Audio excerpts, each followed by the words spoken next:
Hallelujah. കർത്താവിൻ്റെ അതിപരിശുദ്ധ നാമം വാഴ്ത്തപ്പെടട്ടെ. ക്രിസ്തുവിൽ ഏവർക്കും സ്നേഹ വന്ദനം. 1 പത്രോസിന്റെ ലേഖനം 2:11 വാക്യം, പ്രിയമുള്ളവരെ, പ്രവാസികളും പരദേശികളുമായ നിങ്ങളെ ആത്മാവിനോട് പോരാടുന്ന ജഡമോഹങ്ങളെ വിട്ടകന്ന് ജാതികൾ നിങ്ങളെ ദുഷ്പ്രവർത്തിക്കാർ എന്ന് ദുഷിക്കും തോറും നിങ്ങളുടെ നല്ല പ്രവൃത്തികളെ കണ്ടറിഞ്ഞിട്ട് സന്ദർശന ദിവസത്തിൽ ദൈവത്തെ മഹത്വപ്പെടുത്തേണ്ടതിന് അവരുടെ ഇടയിൽ നിങ്ങളുടെ നടപ്പ് നന്നായിരിക്കണം എന്ന് ഞാൻ പ്രബോധിപ്പിക്കുന്നു. അപ്പോസ്തലനായ പത്രോസ് തന്റെ ലേഖനത്തിൽ വളരെ ആധികാരികമായിട്ട് വേർപാടിന്റെ വിശുദ്ധിയുടെ ഒരു സന്ദേശമാണ് ഇവിടെ നൽകിയിരിക്കുന്നത്. സമാഗമന കൂടാരത്തിലെ 60 തൂണുകള് അത് കതിരമരം കൊണ്ടുണ്ടാക്കി താമരം കൊണ്ട് പൊതിഞ്ഞിരിക്കുന്നതായിട്ട് പുറപ്പാട് പുസ്തകം 27:10, 38:10, 17 തുടങ്ങിയ വാക്യങ്ങളിലൊക്കെ നമുക്ക് മനസ്സിലാക്കുവാനായിട്ട് സാധിക്കും. അവയാണ് പഞ്ഞിനൂൽ മറയെ താങ്ങി നിർത്തിയിരിക്കുന്നത്. തൂണുകൾ വിശ്വാസികളെ കാണിക്കുന്നതാണ്.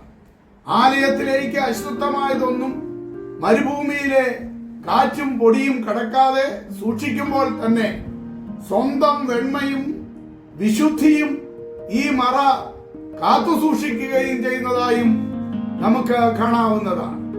ഈ തൂണുകൾ ഉറപ്പിക്കപ്പെട്ടിരിക്കുന്നത് മണ്ണിന്മേലല്ല, ഏറ്റവും ബലമുള്ള താമ്രത്തിന്മേലാണ് എന്നതും ശ്രദ്ധേയമാണ്. വിശ്വാസി ഭൂമിയിൽ പാർക്കുന്നെങ്കിലും ഭൂമിയെ തൊടാതെയാണ് അവന്റെ സിയോൻ യാത്ര.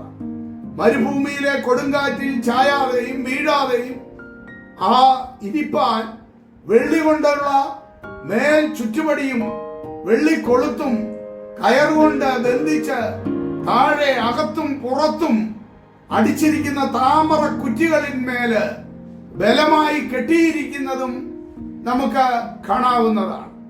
പ്രാകാരം തുറസായ ആകാശത്തിന് കീഴെ പുറംമൂടിയില്ലാതെ നിൽക്കുന്ന ഇടമാണ് പ്രാകാരം. ആകാശത്തിൽ നിന്ന് വീഴുന്ന മഴയും മഞ്ഞും പ്രാകാരത്തില് അത് നേരെ പതിക്കുകയാണ് ചെയ്യുന്നത്. അവിടെ പ്രവേശിക്കുന്നവന് എപ്പോഴും ഉയരത്തിലേക്ക് നോക്കി ദൈവത്തെ വിളിക്കാവുന്നതുമാണ്.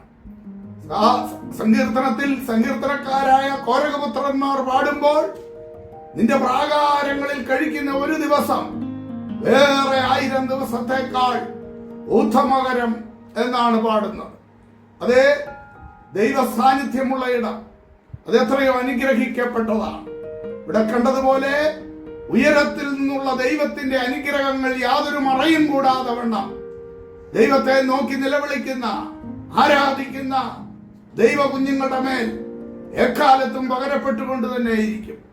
അപ്പോൾ തന്നെ നാം ഇവിടെ കാണുന്നത് പോലെ ഈ തൂണുകള് അത് താമ്ര ചുവടിന്മേൽ വെള്ളി ചുവടിന്മേൽ ഒക്കെയും ഉറപ്പിക്കപ്പെട്ടിരിക്കുന്നത്, അല്ലെങ്കിൽ താമ്രത്തിന്മേൽ ഉറപ്പിക്കപ്പെട്ടിരിക്കുന്നത് നാം മനസ്സിലാക്കേണ്ടത് ആവശ്യമാണ്. ലോകവുമായിട്ട് വിശ്വാസിക്ക് യാതൊരു ബന്ധവും ഒരിക്കലും പാടില്ല. അത് വിശ്വാസ ജീവിതത്തിൽ തന്റെ അല്ലെങ്കിൽ അവരുടെ ഏത് അനുഭവത്തിലും, കുടുംബജീവിതത്തിലാകട്ടെ, സഭാജീവിതത്തിലാകട്ടെ, രഹസ്യ ജീവിതത്തിലാകട്ടെ, പരസ്യ ജീവിതത്തിലാകട്ടെ, ഇവിടെയെല്ലാം വിശ്വാസി പൂർണ്ണമായി അവന്റെ വേർപാടും വിശുദ്ധിയും കാത്തു സൂക്ഷിക്കേണ്ടത് ആവശ്യമാണ്. അതല്ല എങ്കിൽ നിശ്ചയമായിട്ടും ഈ ലോകത്തിലെ കൊടുങ്കാറ്റിൽ അല്ലെങ്കിൽ പരീക്ഷണങ്ങളിൽ അവൻ തകർന്ന് ഹരിപ്പണമായി തീരും എന്നുള്ളതിന് സംശയമില്ല. എത്രയോ കുടുംബങ്ങൾ അവർ സ്വന്തമായ നിലയില് അവർ കെട്ടിപ്പടുക്കുവാൻ നോക്കി, അത് ചില്ലുകൊട്ടാരം പോലെ തകർന്ന് ഹരിപ്പണമായി ആത്മഹത്യയിലൂടെയും ഡിവോഴ്സിലൂടെയും ഒക്കെ തകർന്ന അനേക കുടുംബ ബന്ധങ്ങളെ നമുക്ക് കാണുവാനായിട്ട് കഴിയും. അതേപോലെ ഈ ലോകത്തിൽ തകർന്നുപോയ വിശ്വാസക്കപ്പൽ, ഉടഞ്ഞുപോയ അനേകരെ കുറിച്ച് ദൈവത്തിന്റെ വചനത്തിൽ കാണുവാനായിട്ട് കഴിയും. ഇതെല്ലാം ദൈവത്തിന്റെ പരിശുദ്ധാത്മാവ് നമുക്ക് ബുദ്ധി ഉപദേശത്തിനായി എഴുതിയിരിക്കുന്നു എന്ന് മനസ്സിലാക്കിക്കൊണ്ട് നാം ഇവിടെ ഇബ്രാഹിലേഖനത്തിൽ കാണുന്നത് പോലെയും അന്യരും പരദേശികളും എന്ന് മനസ്സിലാക്കിക്കൊണ്ട്, എന്നാൽ നമുക്കൊരു സ്വന്തം ദേശമുണ്ട്, ഒരു സ്വർഗീയ സിയോനുണ്ട്, അവിടേക്ക് വേർപാടോടും വിശുദ്ധിയോടും കൂടെ നമുക്ക് നടന്നു നീങ്ങാം. അതിനായി പരിശുദ്ധാത്മാവ് നമ്മെ സഹായിക്കട്ടെ.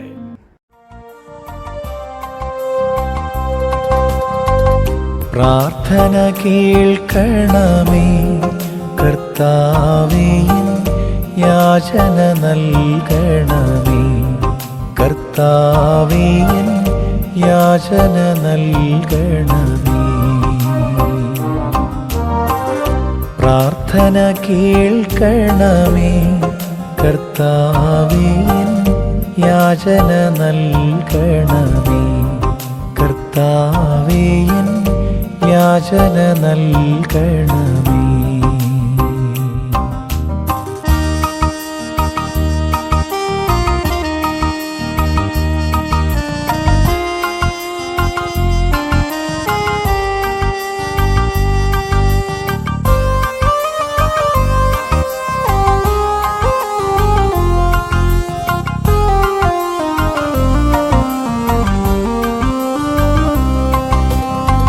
പുത്രന്റെ നാമത്തിൽ ചോദിക്കും കാര്യങ്ങൾ, പുത്രന്റെ നാമത്തിൽ ചോദിക്കും കാര്യങ്ങൾക്കുത്തരം തന്നരുളാം എന്നുള്ളൊരു വാഗ്ദത്തം പോൽ ദയവായി, എന്നുള്ളൊരു വാഗ്ദത്തം പോൽ ദയവായി.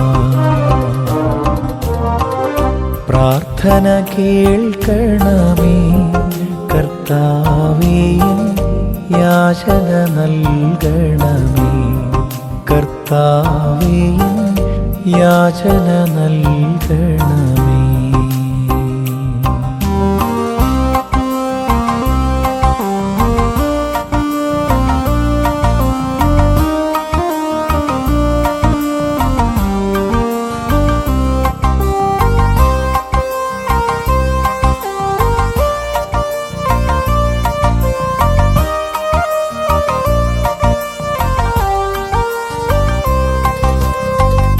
താതനും മാതാവും